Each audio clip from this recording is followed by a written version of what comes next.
Next chapter একাডেমির উদ্যোগে রবিবার আগরতলায় আমি উদ্যোগপতি স্বাধীন ভাবনা সফল সৃষ্টি শীর্ষক এক সেমিনারের আয়োজন করা হয়।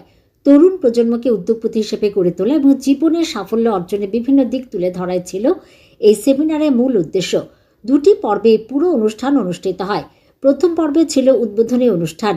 এই অনুষ্ঠানে উপস্থিত ছিলেন দৈনিক সংবাদ পত্রিকা ট্রাস্টের চেয়ারম্যান সঞ্জয় পাল, বিশিষ্ট সাংবাদিক তথা আগরতলা প্রেস ক্লাবের সভাপতি প্রণব সরকার, রামকৃষ্ণ মিশনের মহারাজ, ত্রিপুরা মার্চেন্ট অ্যাসোসিয়েশনের সাধারণ সম্পাদক সুজিত রায়, ভ্যাটের ডিরেক্টর সুজিত ঘোষ, কলকাতা থেকে আগত চার্টার্ড অ্যাকাউন্টেন্ট এবং এই একাডেমির মুখ্য উপদেষ্টা অনিমেষ মুখোপাধ্যায়, ত্রিপুরা গ্রামীণ ব্যাংকের সিনিয়র ম্যানেজার শঙ্খ শুভ্র দে সহ অন্যান্য বিশিষ্ট ব্যক্তিবর্গ।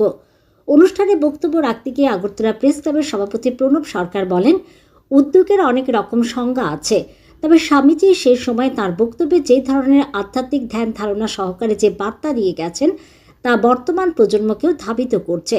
অনুষ্ঠানে রামকৃষ্ণ মিশনের মহারাজ তার বক্তব্যের মাধ্যমে স্বামীজিকে অনুধাবন করার জন্য এবং স্বামীজির প্রাসঙ্গিকতা যে আজও কতটা গুরুত্বপূর্ণ সেই দিকটি তুলে ধরে তাঁর বক্তব্য রাখেন। এই কর্মশালায় বক্তারা এই সেমিনার কাম কর্মশালায় নিজের স্বাধীন ভাবনা ও সৃজনশীলতাকে কাজে লাগিয়ে নতুন প্রজন্মকে উদ্যোগপতি হওয়ার দিকে এগিয়ে আসার আহ্বান জানান, যাতে সমাজ উপকৃত হয়, দেশের অগ্রগতি সাধিত হয়। এই ধরনের কর্মশালা ও সেমিনার তরুণদের আত্মবিশ্বাস বাড়াতে গুরুত্বপূর্ণ ভূমিকা পালন করে বলে উল্লেখ করা হয় এই সেমিনারে।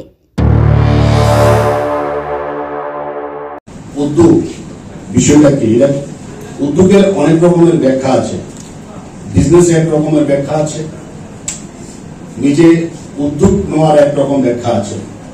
কিন্তু আমাদের স্বামী বিবেকানন্দ উনিও এটার একটা ব্যাখ্যা দিয়েছেন। উনি ছিলেন, আমার দৃষ্টিতে আমি যতটুকু পড়েছি, উনিও একজন উদ্যোক্তা ছিলেন।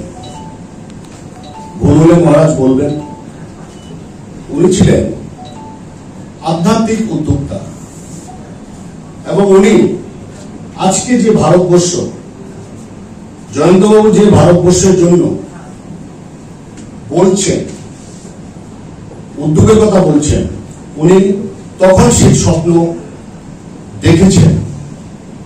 এই প্রজন্মকে উনি তখন মেসেজ দিয়ে গেছেন।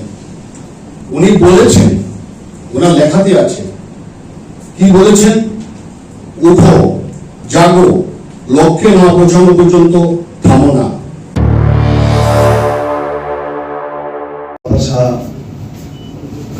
না পাওয়া, ব্যর্থতা এগুলো আসবে এবং এগুলো জীবনের অঙ্গ। এগুলো না এলে জীবনে সাফল্য পাওয়া যায় না। স্বামীজিকে আদর্শ করে জীবনে এগিয়ে যাও না। একটা বছর আজ থেকে এখানে যারা এসছে, বিশেষ করে আমি বলবো, একটা বছর শুরু করো, না হলে শুনতে হবে। এগিয়ে যান না আপনারা সবাই। দেখবেন জীবনের প্রত্যেকটি ক্ষেত্রে তার এমন একটি বাণী, তার এমন কোনো চিঠি বা তার এমন কোনো মেসেজ আমাদের জীবনটাকে পুরো বদলে দিতে পারে, সবকিছু বদলে দিতে পারে। তাহলে একটা মানুষ চাল চুলো কিচ্ছু নেই, ওই একটা ঠান্ডার দেশে গেরুয়া কাপড় পরে গিয়েছেন, শুরু থেকে তার বিরুদ্ধে কত কিছু হয়েছে স্বামীজিকে দাবাবার জন্য। সেই সময় একটা শক্তি উঠে পড়ে লেগেছিলেন, আজও তাকে থামাতে পারেননি। তাকে আমরা আজও স্মরণ মনন করি। কি শক্তি ছিল তো আমরা সবাই দেখি না তার মধ্যে কি আছে। অনুষ্ঠানের পরবর্তী পর্বে ছিল টেকনিক্যাল সেশন। সেখানে বিশিষ্ট বক্তাদের মধ্যে বক্তব্য রাখেন ত্রিপুরা মার্চেন্ট অ্যাসোসিয়েশনের সাধারণ সম্পাদক সুজিত রায়, ত্রিপুরা গ্রামীণ ব্যাংকের সিনিয়র ম্যানেজার শঙ্খ শুভ্র দে, এনআইটি আগরতলা থেকে আগত ডক্টর সুমন দেব, ভ্যাটের ডিরেক্টর সুজিত ঘোষ, বিশিষ্ট উদ্যোগপতি এবং এডুকেটর জয়ন্ত ঘোষ সহ কলকাতা থেকে আগত চার্টার্ড অ্যাকাউন্টেন্ট এবং এই একাডেমির মুখ্য উপদেষ্টা অনিমেষ মুখোপাধ্যায়। এই সেমিনারে এদিন ছোট বড় মাঝারি ব্যবসায়ীদের পাশাপাশি অনেক মহিলা ও পুরুষ উদ্যোগপতিরা এই সেশনে উপস্থিত ছিলেন। আজকের এই সেশনটা বা যেটা শুরুতে বলেছিলাম যে সেমিনার কাম ওয়ার্কশপ, হয়তো অফিসিয়ালি আমাদের বলতে হয় সেমিনার কাম ওয়ার্কশপ, কিন্তু অ্যাকচুয়ালি এটা একটা আমাদের একটা নতুন করে একটা পথ চলা। আজকে আমরা একটা পথ চলা শুরু করেছি এবং এই এন্টারপ্রেনিয়রশিপ যে সাবজেক্টটা আমি যেটা শুরুতেই বলেছিলাম আমার সেই ইনঅগ্রাল স্পিচে বা স্বাগত ভাষণে, যে আমি যেটা নিজে এক্সপিরিয়েন্স করেছি লাইফে, সেই জিনিসটাকেই আমি আজকে আপনাদের মধ্যে শেয়ার করা, আমার যা কিছুই আমার শেখা, যা কিছুই আমার নিজে এক্সপিরিয়েন্স করা লাইফে, সেগুলোকে আপনাদের মধ্যে আমার এগুলো মানে আমি মনে করি এটা আমার একটা দায়িত্ব বা এটা আমার একটা রেসপন্সিবিলিটি।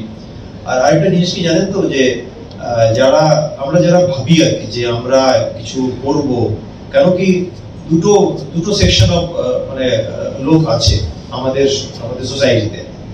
একজন হলো গিয়ে জব সিকার, আর একজন হলো গিয়ে জব গিভার। এখন ডেফিনেটলি আপনারা বুঝতে পারেন যে এন্টারপ্রেনাররা always they are job giver.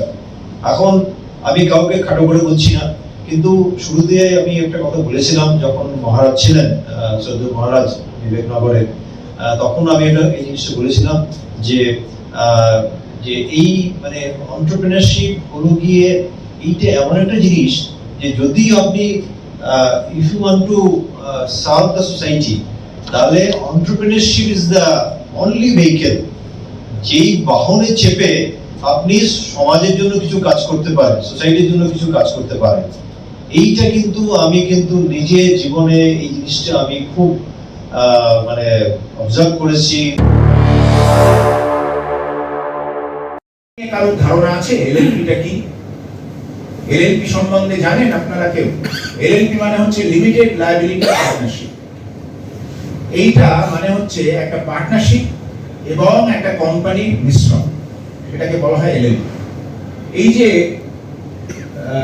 Company খুললে অনেক রকম ঝক্কি ঝামেলা থাকে, কারণ এটা ঠিক কথা, আর বাধা নিষেধ আছে, অনেক রকম কমপ্লায়েন্স আছে, প্রত্যেক বছর এজিএম করা, 4টে বোর্ড মিটিং করা, নানা রকম রিটার্ন ফাইল করা। এই জন্য অনেক সময় হয় ক্ষুদ্র উদ্যোগীরা কোম্পানি ফরমেশনে যেতে চায়। কিন্তু আপনি এলএলপি করুন, এটা আজকে সারা ভারতবর্ষে স্বীকৃত। ছোট ব্যবসায় মূলত যদি সার্ভিস ওরিয়েন্টেড ব্যবসা হয়, তাহলে সেখানে এমনি পার্টনারশিপ না করে এলএলপি করুন, লিমিটেড লায়াবিলিটি পার্টনারশিপ। মনে রাখবেন, যদি এ নিয়ে আরো কোনো বিস্তারিত তথ্য লাগে আমাদেরকে জানান।